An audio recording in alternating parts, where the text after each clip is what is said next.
Hi friends, welcome. Baakiyalakshmi இன்னைக்கு எபிசோட்ல வந்த ரொம்ப இன்ட்ரெஸ்டிங்கான வீடியோ தான் பார்க்க போறோம். செல்வி பாக்கியா ரெண்டு பேருமே ராஜசேகர் ஆஃபீஸ்க்கு போறாங்க.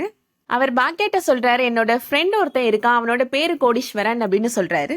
ஓயமாரில் அவனுக்கு ஒரு பில்டிங் இருக்கு, அங்கதான் அவனோட ஆஃபீஸும் இருக்கு அப்படின்னு சொல்றாரு. அங்க இருக்கிற கேன்டீன்ல இப்போ குக் பண்றவங்க எதுவுமே சரியா சமைக்கிறது இல்ல, அதனால வேற ஆளுக்கு மாத்தி விடலாம் அப்படின்னு சொல்லிட்டு இருந்தான் அப்படின்னு சொல்றாரு. மெயினா லேடிஸ் அந்த கேன்டீன் எடுத்து நடத்தினா நல்லா இருக்கும்னு அவன் ஃபீல் பண்றான் அப்படின்னு சொல்றாரு. அவன் சொன்ன உடனே எனக்கு உங்க ஞாபகம் தான் வந்துச்சு, அதனால உங்ககிட்ட பேசிட்டு அவன்கிட்ட சொல்லலான் இருக்கிறேன் அப்படின்னு கேக்குறாரு. சரின்னு சொல்லுக்கா அப்படின்னு செல்வி சொல்றாங்க பாக்கியாட்ட. கல்யாண மண்டபத்துல எல்லா நாள்லயும் விசேஷம் இருக்குன்னு சொல்ல முடியாது, விசேஷம் இல்லாத நாள்ல உங்களுக்கு உங்க பிசினஸ் ஹேண்டில் பண்றது கஷ்டமா இருக்கும்ல அப்படின்னு அவர் சொல்றாரு. பாக்கியா சொல்றாங்க, நீங்க எங்க மேல நம்பிக்கை வச்சு தொடர்ந்து எங்களுக்கு வாய்ப்புகள் கொடுத்துட்டே இருக்கிறீங்க சார், இதுக்கு எப்படி நான் கைமாறு செய்ய போறேனே தெரியல சார் அப்படின்னு சொல்றாங்க. நீங்க இன்னமும் டேஸ்டா குக் பண்ணி நிறைய பேருக்கு கொடுங்க, எனக்கு அது போதும் அப்படின்னு சொல்லிடுறாரு அவரு. அடுத்ததா ராதிகா வீட்டுல நடக்கிறத காமிக்கிறாங்க. ராதிகா இனியாட்ட கேக்குறாங்க, என்ன இனியா நீ காஃபி குடிக்கலையா அப்படின்னு கேக்குறாங்க. ஆனா இனியா எந்த பதிலுமே சொல்ல மாட்டேன்றாங்க. உன்கிட்ட தான் நான் பேசிட்டு இருக்கிறேன் இனியா அப்படின்னு ராதிகா கேக்குறாங்க. எனக்கு காஃபி பிடிக்காது அப்படின்னு இனியா சொல்றாங்க.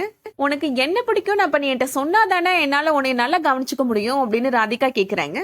என்கிட்டயே நீ பேசவே மாட்டேன்ற அப்படின்னு கேக்குறாங்க. உங்ககிட்ட நான் எதுக்காக பேசணும் அப்படின்னு கேக்குறாங்க இனியா. நீ ரொம்ப என்னை ஹர்ட் பண்ற அப்படின்னு சொல்றாங்க ராதிகா. நான் என்ன உன்னோட எனிமியா அப்படின்னு கேக்குறாங்க. இனியா சொல்றாங்க, நீங்க எனக்கு எனிமி தான், நீங்க தான் எல்லாரையும் ஹர்ட் பண்ணிருக்கிறீங்க அப்படின்னு பதிலுக்கு பதில் பேசுறாங்க இனியா. ராதிகா இனியாட்ட சொல்றாங்க, நீ என்ன மரியாதை இல்லாம நடத்துற அப்படின்னு சொல்றாங்க. உங்க அம்மா ஏதாவது கேட்டா இப்படிதான் மரியாதை குறைவா நடத்துவியா அப்படின்னு கேக்குறாங்க ராதிகா. அதுக்கு நீங்க ஒண்ணு என்னோட அம்மா கிடையாதே அப்படின்னு இனியா சொல்றாங்க. ராதிகாவுக்கு அது ரொம்ப இன்சல்ட்டிங்கா இருக்கு, கோபப்பட்டு வேகமா கிச்சனுக்குள்ள போயிடுறாங்க. அடுத்ததா பாக்கியா வீட்டுல நடக்கிறத காமிக்கிறாங்க. பாக்கியாவும் செல்வியும் வீட்டுக்குள்ள வராங்க. பாக்கியாவோட மாமியார் ரொம்ப டயர்டா உட்காந்துட்டு இருக்காங்க. என்ன சத்த உங்களுக்கு அப்படின்னு கேட்டு ரொம்ப பதட்டமா பாக்கியா வீட்டுக்குள்ள வராங்க. ஒண்ணு இல்லம்மா, நீ டென்ஷன் ஆகாதமா அப்படின்னு எழில் சொல்றாரு.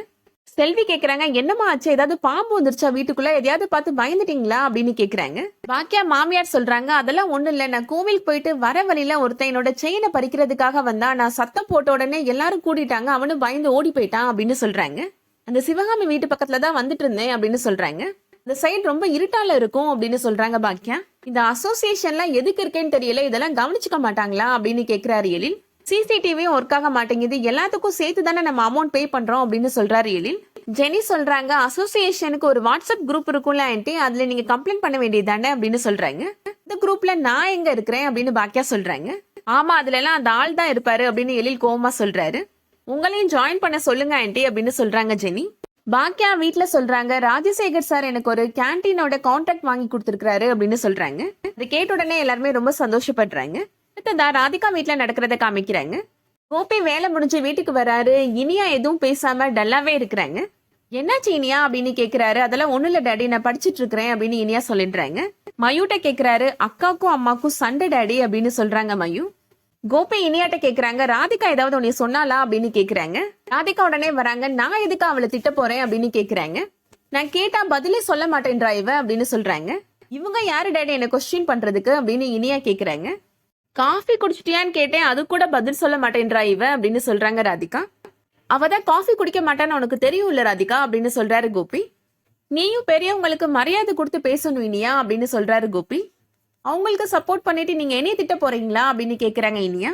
ஒரு விஷயம் சொல்லுங்க டாடி, உங்களுக்கு நான் முக்கியமா இல்ல இவங்க முக்கியமா அப்படின்னு கேக்குறாங்க இனியா. எனக்கு நீ தான் முக்கியம் இனியா அப்படின்னு கோபி சொல்றாரு. ராதிகா சொல்றாங்க, ரொம்ப நல்லா இருக்கு கோபி, தப்பு பண்ற பிள்ளைகிட்ட இப்படிதான் பேசணுமா அப்படின்னு கேக்குறாங்க. அவ இப்பதானே இந்த வீட்டுக்கு வந்திருக்கிறா, கொஞ்சம் நாள் ஆகும் செட் ஆகுறதுக்கு அப்படின்னு கோபி சொல்றாரு. நான் ஸ்டார்டிங்ல உங்க வீட்டுக்கு வரப்ப கூட மயூ என்கிட்ட சரியாவே பேச மாட்டா, அதுக்காக நான் இப்படியா நடந்துக்கிட்டேன் அப்படின்னு கேக்குறாரு கோபி. அவளுக்கு மல்லுக்கு நீ நிக்காத ராதிகா அப்படின்னு சொல்றாரு. இந்த மாதிரி நீ பிஹேவ் பண்ணாத ராதிகா அப்படின்னு சொல்றாரு. அதோட இன்னைக்கான எபிசோட் முடியுது. இந்த வீடியோ உங்களுக்கு பிடிச்சிருந்துச்சுன்னா லைக் பண்ணிக்கோங்க. சீரியல் அப்டேட்ஸ்க்கு நம்ம சேனலை சப்ஸ்கிரைப் பண்ணிக்கோங்க. தேங்க்ஸ் ஃபார் வாட்சிங்.